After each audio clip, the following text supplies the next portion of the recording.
Hello, नमस्ते, प्रणाम। हमारे पांडे लोग की चैनल में सभी भाई बहन का स्वागत है। मैं एक सोहर गीत सुनाने चल रही हूँ। जिउतिया का सोहर गीत कैसा लगेगा आप लोग कमेंट करके लाइक करके बताइएगा। भर भर के प्यार दीजिए, जितना हो सके उतना आप लोग शेयर करिए। गलिया की गलियां घूमे जितिया मैया डोली पे सवार हुई के हो।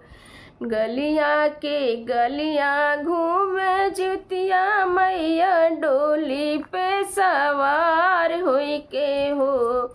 रामा के कर मम्मी भूखेली जिउतियत हमें गोहरावेली हो।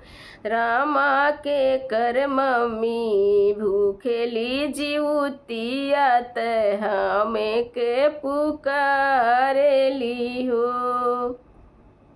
दसुना है जोड़ी के अभय बाबू दुआरा पे ठाड़ भइले हो। दसुना है जोड़ी के अभय बाबू दुआरा पे ठाड़ भइले हो। माई मोरी मम्मी भूखेली जिउतियत तुहके गोहरावेली हो। माई मोरी मम्मी भूखेली जिउतियत तुहके पुकारेली हो। दसना है जोड़ी के कावन पड़े माई अगवा ठाड़ भइले हो। दसना है जोड़ी के कावन पड़े माई अगवा ठाड़ भइले हो। माई मोरी रानी भूखेली खर जिउतियत तुहके पुकारेली हो। माई मोरी रानी भूखेली खर जिउतियत तुहके पुकारेली हो।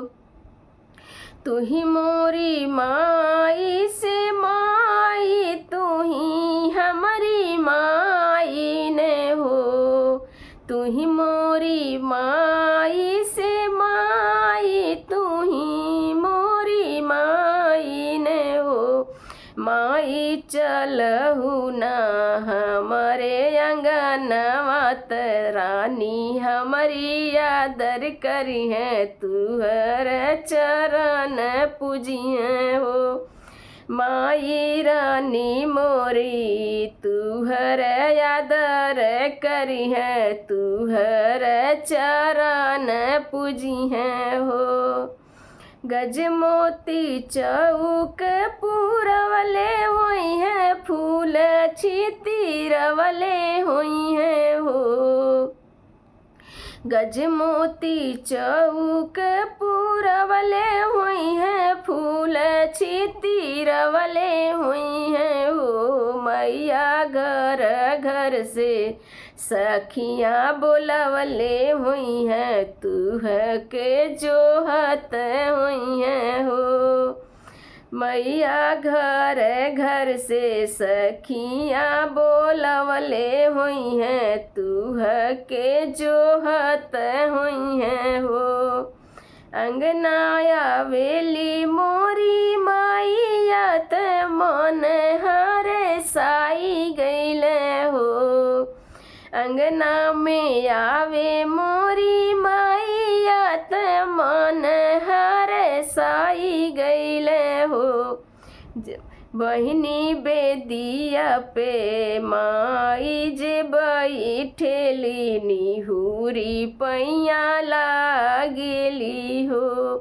बहिनी बेदिया पे माई मोरी बैठेली निहुरी पैया लागेली हो।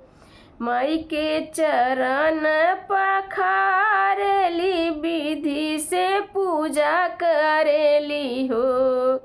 माई के चरण पखारेली विधि से पूजा करेली हो।